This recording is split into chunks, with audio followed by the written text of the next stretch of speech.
The air is crisp and it is fall here in the Pacific Northwest. The leaves are changing, the temperatures are dropping, and the mornings are nice and crisp. By far my favorite time of the year. And it's also time to think about what you're doing with your rig to prepare for the cold.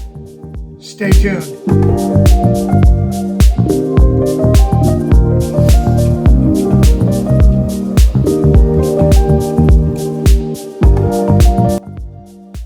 Hey, welcome back to the Happy Place Diaries. I'm Jerry, and in this video, we're going to talk about a little bit of what we're doing to prepare for the cold. Now, we're not winterizing because, we're living in the trailer, so you can't turn off the water and, shut things down. You got to be able to live while you're in it. But what you can do is get ready for the cold. And part of that is checking your furnace, cleaning out your water heater, and getting your filters reset or changed out. Now, we've got a bunch of filters in the trailer. We've got the filters up in the air conditioner that require, changing and cleaning. We've got the duct work that runs throughout the RV, and of course, your water filter. And now is a really good time to change out your water filter. They recommend every 3 months or so. I always do it when we go through this process. And then, of course, cleaning out your water heater, making sure it's nice and ready for the winter. Along with winterizing your hose and that kind of stuff. In this video, though, we're going to focus on our ductwork. And what we do for our ducts is we use this product called RV Air. And basically, if you've followed our channel for any given time, you saw that we used these in the Keystone Passport that we had.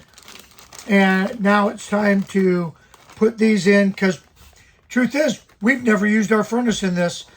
We've had the rig since June and haven't turned the furnace on. Well, we turned it on once to make sure it works.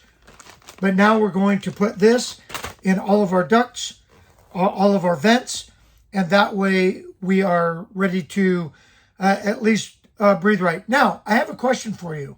Because we're new to the whole fifth wheel thing, is there a filter or something like this that we can put in the intake? And if we put it in the intake, does that restrict airflow, which will affect the furnace? Please, if you know the answer to that, put it in the comments section below, because I need to know. But let me show you how we're going to do this. So the RV Air comes in a bunch of different configurations. You could get them to match the size of your vents or your ducts. I like buying this one, which is just a big sheet that you cut to size. And that way, I never really have to worry about trimming excess and wasting a lot of this material. We have vents in the living room here. We have vents in the kitchen, in the half bath, in the bedroom, and in the bathroom. So one of these sheets should be enough to do all of our vents. Here's what you're going to need. Real simple process. You need a pair of scissors. You need a screwdriver and a bit that fits whatever type of screw you have in your vents. And of course you need this. Real simple. Let's get going.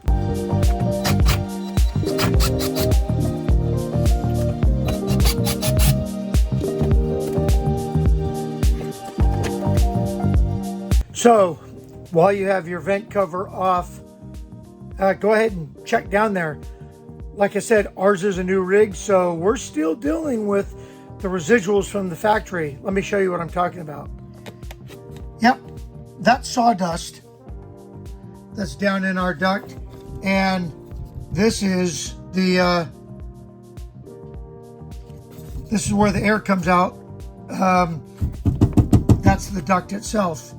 So really good time to get this cleaned out. That way, you know, you're not breathing any of that crap.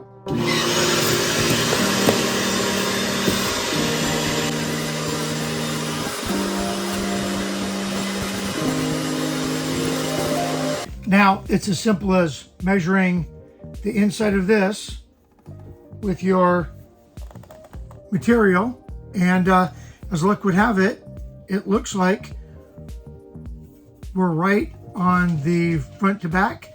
So we just have to cut side to side. We'll cut that down right there, stick that in there, and then screw it back down to the floor.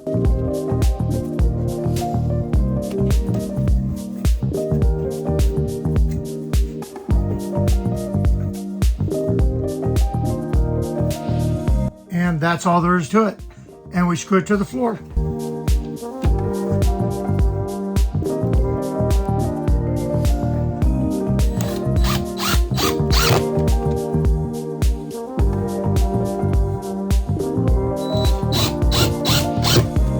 And that's it. Now we do that with all the other vents, and we're ready to go for the winter. It's really important to go ahead and decide at what level you need to winterize or get ready for the winter. So today's project, we're going to get pool noodles. We're going to do our outside hose.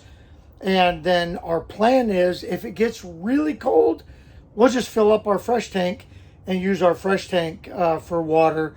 After all, the fresh tank is heated. Don't have to worry about it freezing. Not that we get freezing temperatures a lot here in Oregon, but for the 1 week that we do, I'm sure we could survive with our fresh tank. And go with bottled water if you're not comfortable drinking out of your fresh tank. We've already cleaned out our water heater, checked the anode rod, and again, our rig is new, so we didn't have to replace it. But we did get in there and just make sure that there wasn't, sediment over the last 4 months. This year, it's not that big a deal. Next fall, it will be, but we'll do maintenance on our water heater again in the spring. And then, the rest of it is just pretty much buttoning things up that we're not using, making sure that our pipes that are exposed, we only have one, and make sure that it's ready to go for the winter. Just put a little bit of insulation, foam insulation, like a pool noodle on that.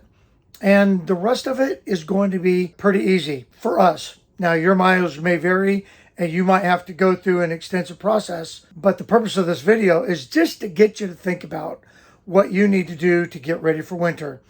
And for us, breathing is really important. So getting these filters in. All right, so I'm going to get the rest of our filters in these ducts. And hey, what do you do to get ready for winter? Let us know in the comment section below.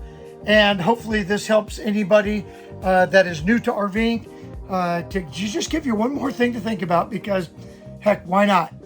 All right, thanks for coming along. We appreciate each and every one of you, and we'll see you in the next video.